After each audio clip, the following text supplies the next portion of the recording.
বীরভূমের বোলপুর বিধানসভায় শুক্রবার সন্ধ্যায় তৃণমূল কংগ্রেসের 10 প্রতিজ্ঞাপত্রের আনুষ্ঠানিক উদ্বোধন করা হলো। রাজ্যের মুখ্যমন্ত্রী মমতা বন্দ্যোপাধ্যায় বোলপুরের সার্বিক উন্নয়নের লক্ষ্যে আগামী দিনে যে 10টি প্রকল্প বাস্তবায়নের প্রতিশ্রুতি দিয়েছেন সেই কর্মসূচিকে সামনে রেখে উদ্যোগ। বোলপুর চৌরাস্তায় আয়োজিত অনুষ্ঠানে উপস্থিত থেকে প্রতিজ্ঞাপত্রের উদ্বোধন করেন বোলপুর বিধানসভার তৃণমূল বিধায়ক চন্দ্রনাথ সিংহ। তিনি জানান, এই প্রতিজ্ঞাগুলো বাস্তবায়িত হলে এলাকার পরিকাঠামো, কর্মসংস্থান, জনকল্যাণমূলক পরিষেবার উল্লেখযোগ্য উন্নতি ঘটবে। আমাদের মাননীয় মুখ্যমন্ত্রী যারা বাংলার মানুষের জন্য 10টা যেমন প্রতিজ্ঞা করেছে, সেরকম আমরা বোলপুর বিধানসভার বাসীর কাছে যে সামনের 5 বছর আমাদের লক্ষ্য কী সেই নিয়ে 10টা প্রতিজ্ঞা আমরা মানুষের কাছে করেছি। যে আমাদের কিছু কাজ যেগুলো রাস্তাঘাট তো সবসময় হচ্ছে, কিছু ইম্পর্ট্যান্ট কাজ বোলপুরে আমরা শেষ করেছি, যেমন তেমনি আরও কিছু কাজ বোলপুর বিধানসভার আমাদের অবশিষ্ট আছে। যেরকম ধরুন বোলপুরে আমরা যে প্রথমে ধরুন ইলামবাজার দিয়েই বলি, ইলামবাজারে আমরা একটা বাস স্ট্যান্ড আমরা অর্ধেক কমপ্লিট করেছি, অর্ধেকটা বাকি আছে, সেইটা ছাউনিটা বাকি আছে, ছাউনি করেই মানুষের কাছে তুলে ধরুন। 2 নম্বর তেমনি দুর্গাপুর সাইডেও, এটা দুবরাজপুর সাইডে, আর দুর্গাপুর সাইডেও তেমনি পিডব্লিউডির পাশের জায়গা পাশে আছে, সেখানে আমরা আরেকটা বাস স্ট্যান্ড করব। তাহলে ইলামবাজারে একটা পূর্ণাঙ্গ বাস স্ট্যান্ড তৈরি হবে, যাতে সাধারণ মানুষ রাস্তায় দাঁড়িয়ে তারা বাস ধরতে হয়, অনেক সময় অ্যাক্সিডেন্টে মারা যায়। তাই যাতে সামনের দিনে আর কোনো অ্যাক্সিডেন্ট না হয়, তাই আমরা এই ব্যবস্থা করার চিন্তাভাবনা করেছি।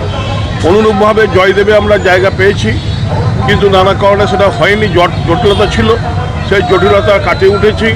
সামনের দিনে জয়দেব যে পূর্ণভূমি, অনেক মানুষ তীর্থ করতে আসেন, তেমনি গেস্ট হাউসটা যেমন আমরা ভালো করেছি, বা আর একটা গেস্ট হাউসের একটা রুম যেমন করেছি, সেরকম বাস স্ট্যান্ডটাও আমরা সামনের দিনে চালু করব, যাতে পুণ্যার্থীরা এসে জয়দেবে এসে বাসের মাধ্যমে এসে তারা সেখানে পুজো আর্চা করতে পারে।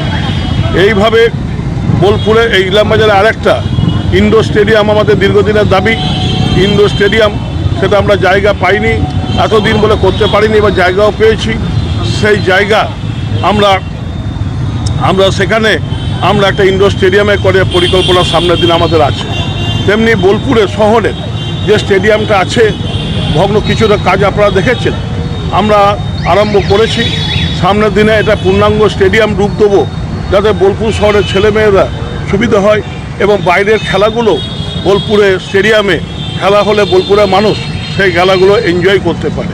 সেইভাবে টাউন লাইব্রেরিটাও আমাদের সংস্কার করব, এবং সংস্কার করে বোলপুরে যারা পড়াশোনার সঙ্গে যুক্ত, যারা সাধারণ পাঠাগার ব্যবহার করলে যারা উপকৃত হবে বা নানা রকম বই সেখানে থাকবে, তার ব্যবস্থা আমরা করব। তেমনি প্রাথমিক স্বাস্থ্য কেন্দ্রটা দীর্ঘদিন অবহেলিত পড়ে আছে, সেটাও আমরা জায়গা অনেক পড়ে আছে ওখানে, সেটাকে আমরা ডেভেলপমেন্ট করে আপগ্রেডেশন করার চেষ্টা করব, যাতে সাধারণ মানুষ সেখানে এই সুবিধা চাই। বোলপুর শহরের যারা মানুষ তাদের সিয়ান যেতে না হয়, প্রাথমিক চিকিৎসাটা যাতে এখানে স্বাস্থ্যকেন্দ্র হয় তার ব্যবস্থা থাকবে। আর একটা দীর্ঘদিনের দাবি, যে আমরাও চেষ্টা করেছিলাম, একবার স্যাংশনও করতে পেরেছিলাম, কিন্তু জায়গার জটিলতা ছিল, সেই জটিলতা থাকার ফলে সেটা হচ্ছিল না। এবার সেই জটিলতা অনেকটা কেটেছে। আমরা আশা রাখি সামনের দিনে সেই জায়গার জটিলতা পুরোটা কাটিয়ে আমরা ওখানে উচ্চ বালিকা বিদ্যালয় এটা করতে পারব।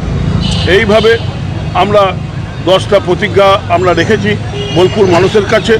আশা রাখি বোলপুরের মানুষের, এই বোলপুর বিধানসভা মানুষের এখানে অনেক সুবিধা হবে, এবং এর ফলে বোলপুর শহর যে আমরা বলেছি যে বোলপুর শহরকে মাননীয় মুখ্যমন্ত্রী, আপনারা জানেন যে মাননীয় মুখ্যমন্ত্রী যে কটা শহরকে আপগ্রেডেশন করার তালিকা তৈরি করেছেন এবং ঘোষণা করেছেন ভোটের আগে, সেই ঘোষণার মধ্যে বোলপুর শহর আছে। তাই বোলপুর শহরে যদি আমরা এই কাজগুলো করতে পারি, তাহলে বোলপুর শহরটাও আমাদের আরও পূর্ণাঙ্গভাবে রূপ পাবে, মানুষের আরও সুবিধা হবে, এবং বোলপুরের মানুষেরও এই ইলামবাজারই বলুন বা বোলপুরই বলুন, এই কাজগুলো হওয়ার ফলে অনেক সুবিধা হবে এবং যাতায়াতটাও আরও সুবিধা হবে।